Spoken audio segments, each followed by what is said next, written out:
So we have just finished our live interview with Honorable Advocate Nelson Chamisa, Vice President of the MDCT, and we had a lot to talk about, but of course time, as we have it, always runs away from us. Advocate, there are a few areas that I'd like you to clarify for our viewers and listeners. The takeaway points from your trip to the US in summary. As you know, we all rely a lot on the news and social media, but just from you, what did the trip benefit the Zimbabwean? The first point is that we articulated an alternative narrative in terms of the vision we have for Zimbabwe, the vision we have for SADC, the vision we have for the African Union as an incoming government. That is the first one. The second one, we also managed to secure the continuous support, humanitarian support on the part of the US government to the people of Zimbabwe, which is quite significant in terms of the context of our social support in the rural areas, in the communal areas, and in other areas, including agriculture and irrigations. The third point is also the important point in terms of repositioning ourselves as a government in waiting, being the alternative government. But more importantly, we also did a lot of legwork in preparation for a reconstruction and the recovery program for the country, if the government is willing to take note of the advantages that are available in the US. So we've opened the doors for government. The stage is set. They now need to go onto the platform and do what has to be done. Now, one of the questions then around the trip again was saying, was this a trip for the people of Zimbabwe? Which is why there was all that debate around the understanding of why you went. What does a Zimbabwean take away practically? Right now, you've stated what seem to be policies, right? Engagement with the communities, Zimbabwe, SADC, the AU. But what do we say to what can the Zimbabwean on the ground say? You know what? The MDC Alliance achieved A, B, and C for me. Precisely. The benefits are going to be seen in a very short space of time. The benefits are going to be seen in a very short space of time. You'll see in terms of the credit lines, you will see in terms of the recovery packages, you will see in terms of the balance of payment support going forward. If the government is able then to show incrementally that they are serious about reforms, they have started with the correct attitude, and we hope that the attitude is going to be punctuated by real action to move forward the country. That's the first point. The second point, on the ground, in the rural areas, there are people who are benefiting from the US aid support. These people will continue to get even more support. We're also asking for an increase in the support that is being given to those communities, your farmers and other people who are benefiting, aids, patients, beneficiaries. There are schemes that the US government has been. How do we see the tangible results of that kind of commitment? They are already there. You will see the increase in support that is going to be. What did they pledge in particular? Do you have? We are not going to give details. Of course, that is for government now to acknowledge. It's a government-to-government issue. We've done our bit in terms of just making sure that we lay the framework and a conducive environment for that to be realized. Do you have similar meetings planned with the AU, with SADC, with our regional bodies? We've already done SADC. We've already done the AU. We'll continue to do. In fact, we have other meetings coming in Nigeria, a big meeting of a number of investors on the African continent.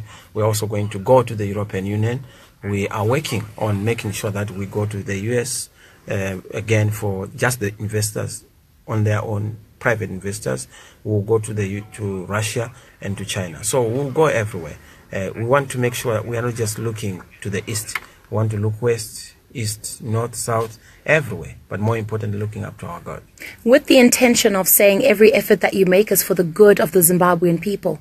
You're doing this now, you're not yet in power. You're paving the way for when you, as you say, take over, if you win the elections. If you don't win the elections, are you going to continue this kind of support and keep working for the people of Zimbabwe? Look, we have always worked for the people of Zimbabwe. We have not started now. Since 2000, the MDC has been a very patriotic party.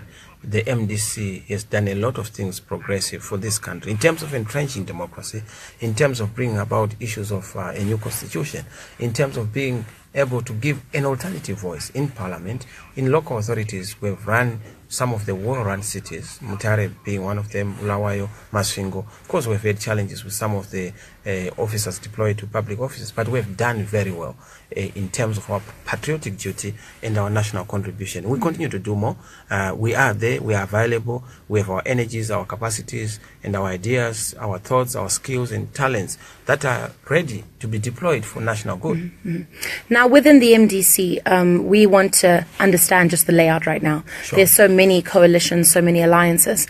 Just to clarify, the MDC Alliance, who it includes, and who the leader is, and who the presidential candidate is for 2018. Thank you. The MDC Alliance is 7 political parties.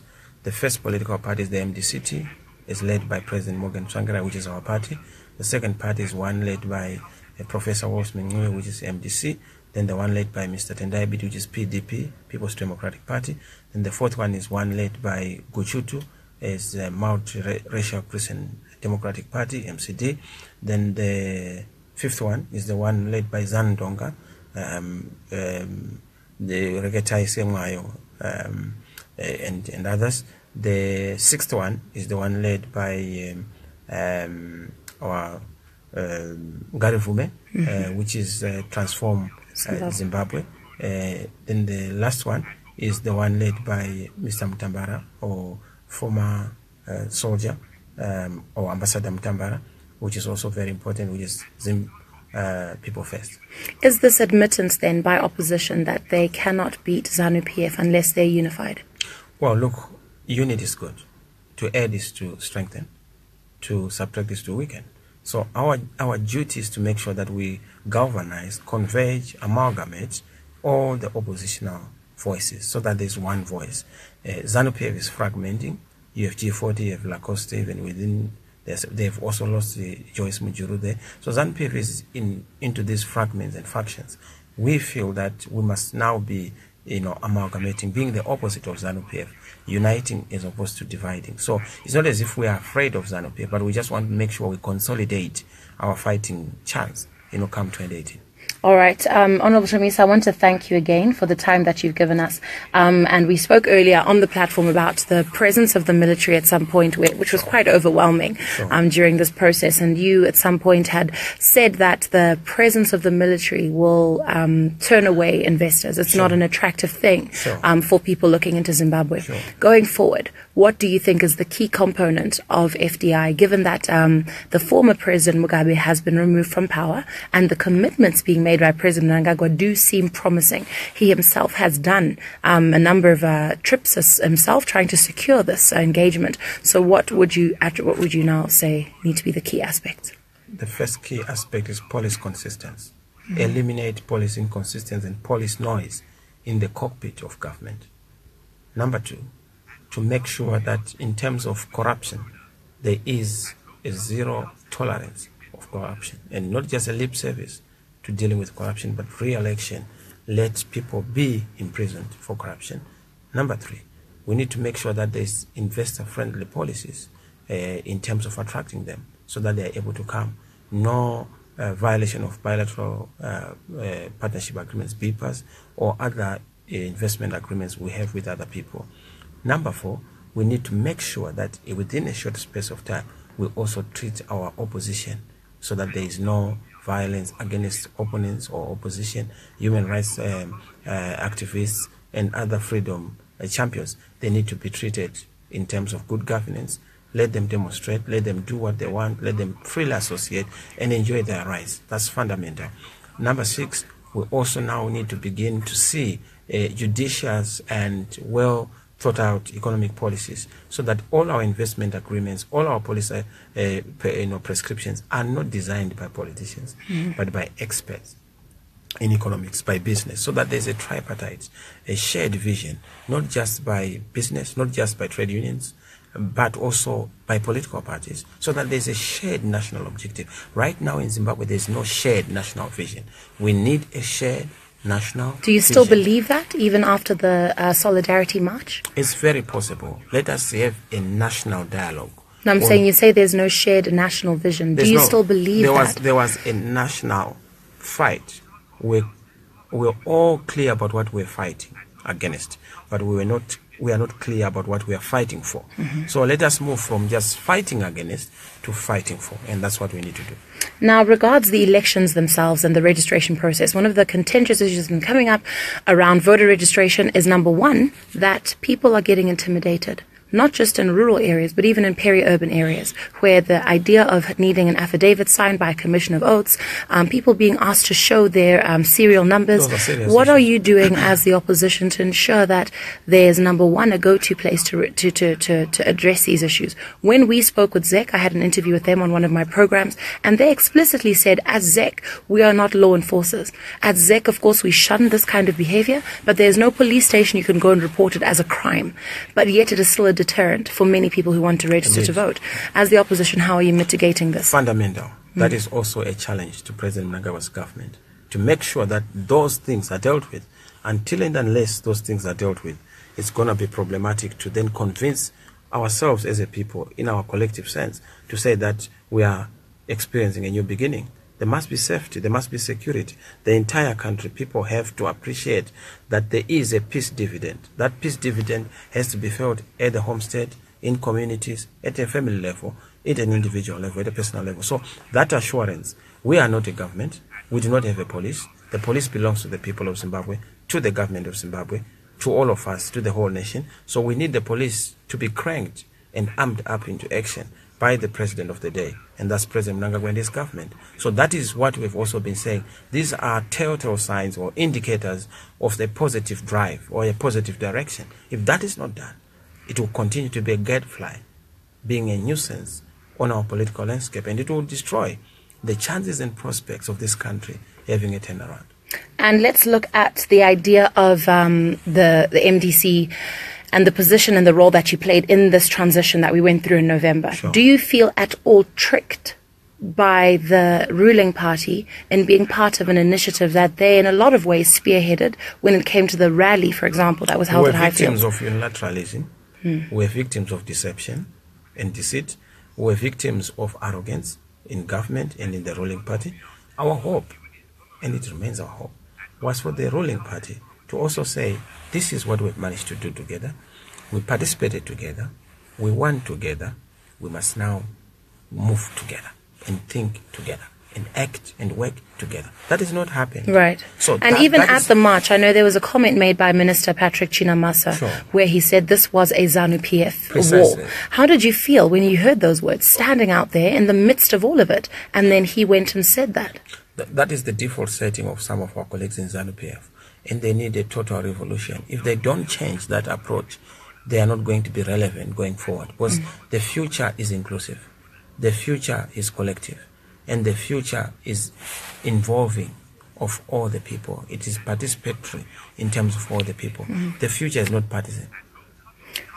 So you and then going further now, then you weren't included in the government. Yes. So you, at that point as well, probably felt again another layer of betrayal or disappointment. Look, the issue of being in government is not for our own benefit. We thought that we're going to collectively say, this is the direction we want, just like we did during the inclusive government. We actually came out of the inclusive government losers. You know, we did not benefit anything because then we were tricked on certain things. We were working flat out, rolled up our sleeves, delivered on all the ministries we were working on.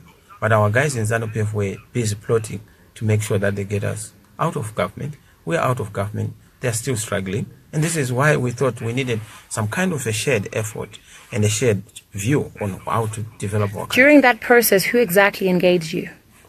During the process, who engaged you and said, let's work together? How did that call come about? And that agreement to stand in solidarity? The war veterans. Right. And they were the rallying point. We appreciated it. But we've not seen their continued role in terms of uniting the people. You know, war veterans are our common denominator. We trust, we have confidence in the war veterans because they are the custodians of our liberation struggle. They are the custodians of the shared national vision in terms of what we fought for during the liberation struggle. So from that perspective, we count on them. We believe in them. So, and this is why they facilitated this important role. But that role has not been continued, and there's a problem. In the interview, you spoke about how this was not solely a move done by the military, it was also done by the people. My question then would be, as the MDC, since the year 2000, because it seems like it was just a massive level of organization, this kind of, protest. Why is it that the MDC has not managed to do something on such a grand scale? Why did ZANU-PF had to remove ZANU-PF? Why couldn't the MDC do this since 2000 to pull off something so magnificent? You must understand what happened in November. The military came to the people. So for the first time, you saw the military realizing what the people have always wanted. So do you believe it was the military and not necessarily a faction within ZANU-PF? Well, it was, that it was the military that did what they did on Mr. Mugabe. It was the military that then said, people, you are free to then demonstrate. Once people realized that the Tengas were not going to be against them, but for them, some were taking selfies and all that, and people began to feel the uhuru, moment because of that. So it's not as if MDC failed to remove Mr. Mugabe. Mr. Mugabe has always been there on account of the military. In 2008, he was defeated in an election, but he was installed by the military. So for us, he was now being uninstalled by the same guys. So clearly the MDC did not manage to remove ZANU-PF. In all these years, you haven't managed. Through an election, we are still not in government, so we've not managed. It's still a struggle. That's why we are going to an election. So the strength of the military is a key component, given what the Zimbabwean political environment was like. Is that what you're saying? That without that, no removal of former President Mugabe was going to be possible. We have removed him in an election in 2008. We defeated him, but he was put by the military, which is what we've also learned. To say that once beaten, twice shy, we're not going to allow this mistake ever again. To say when we've defeated Mr. Mugabe, when we've defeated Mr. Mnangagwa in this case, or ZANU-PF, then we have certain people saying that he should not take over power. That will not be repeated. Sure. That I can assure you. Sure. Well, thank you very much for our post-interview catch-up. We did have a full interview with Advocate Nelson Chamisa on Capi Talk. The full interview is there on the Capi Talk Facebook page, so do take a look at that. And we will be back with more programming in the new year. But of course, in between, keep our finger on the pulse. So that's it from us for now. Thank you. Thank you. Thank you.